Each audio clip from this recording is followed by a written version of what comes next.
కుసుమలు సాగు చేస్తుంటే రైతులు ఇద్దరు మనతో పాటు ఉన్నారు. వచ్చేసి చేవేళ్ళ ప్రాంతంలో ఉన్నాము. చేవేళ్ళ, శంకర్పల్లి, నవాపేట ఈ చుట్టుపక్కల 100 ఎకరాల కుసుమలు సాగు చేస్తుంటారు. తెల్ల కుసుమల పంట ఇది. ఒక ఎకరాకి సాగు చేసుకుంటే విత్తనం వచ్చేసి 5 నుంచి 6 కిలోల విత్తనం పడుతుంది చెప్తున్నారు. కేజీ కుసుమల విత్తనం వచ్చేసి దాదాపుగా 100 రూపాయలు ఉంటుందని చెప్తున్నారు. 100 నుంచి 110 రూపాయలు. దాదాపు కుసుమ వచ్చేసి 100 రోజుల పంట అని చెప్తున్నారు. వీళ్ళు వచ్చేసి అక్టోబర్ మాసంలో అంటే వానాకాలంకి మొక్కలు లేదా ఇతర పంటలు పెట్టుకున్న తర్వాత ఆ పంటలు కోసేసి పల్టలు కొట్టేసి తర్వాత విత్తనాల మిషన్ ఆధారంగా మేము కుసుమ పంటలు వేసుకుంటామని చెప్తున్నారు. 5 కిలోల విత్తనం ఎకరాకి పడుతుందని చెప్తున్నారు. మొత్తము అక్టోబర్లో వేసుకున్నట్టయితే జనవరి వరకు మనకు పంట చేతికి వచ్చే అవకాశం ఉంటుంది. 100 రోజుల పంట అని చెప్తున్నారు.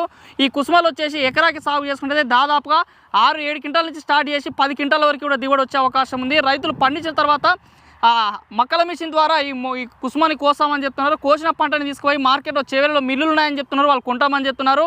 ఒక క్వింటాల్ వచ్చేసి దాదాపుగా రైతు స్థాయిలో వాళ్ళు వచ్చేసి 7,000 రూపాయలు తీసుకుంటారని చెప్తున్నారు క్వింటాలకి. కానీ ఈ రైతులు వచ్చేసి కుసుమ పంట పండించడమే కాదు వాటిని మిల్లుల దగ్గర ఆడిచ్చి నూనెని తీసి కూడా అమ్ముతున్నారు. 100 కిలోల కుసుమ గింజలు వేస్తే దాదాపుగా 2 డబ్బాల నూనె వచ్చే అవకాశం చెప్తున్నారు. ఒక డబ్బా వచ్చేసి 18 లీటర్లు ఉంటుందని చెప్తున్నారు. 40 లీటర్ల నూనె వస్తుందని చెప్తున్నారు.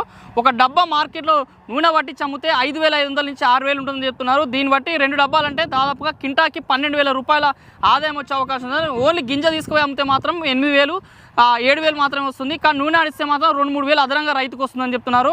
ఈ కుసుమ సాగు చేసుకున్న రైతులకి దాదాపు ఒక ఎకరాకి దాదాపు 20,000 నుంచి 25,000 రూపాయల పెట్టుబడి వస్తుందని చెప్తున్నారు. నూనె ఆడిచ్చి అమ్మితే దాదాపు 40,000 ఆదాయం వచ్చే అవకాశం ఉంది. కేవలం గింజ తీసుకుపోయి అమ్మితే మాత్రం 30,000 రూపాయల ఆదాయం వస్తుందని చెప్తున్నారు. కుసుమ పంట సాగు చేసుకున్నట్టయితే పూర్తిగా ఇది ముళ్ళతో ఈ పంట మొత్తం ముళ్ళ పంట అని చెప్పుకోవచ్చు. చీడపిల్లలు కూడా తక్కువనే ఆశిస్తాయి. దొలదోమ ఒకటి వస్తుంది. దానికి 100 రోజులలో మేము 2 నుంచి 3 సార్లు స్ప్రే చేసుకుంటామని చెప్తున్నారు. కానీ 100 రోజులలో మాత్రం ఏమాత్రం నీటి తడియకుండా ఈ పంట సాగు చేసుకుంటామని చెప్తున్నారు. ఇది కుసుమ పంట సాగు చేసుకుంటే సాగు సమాచారం.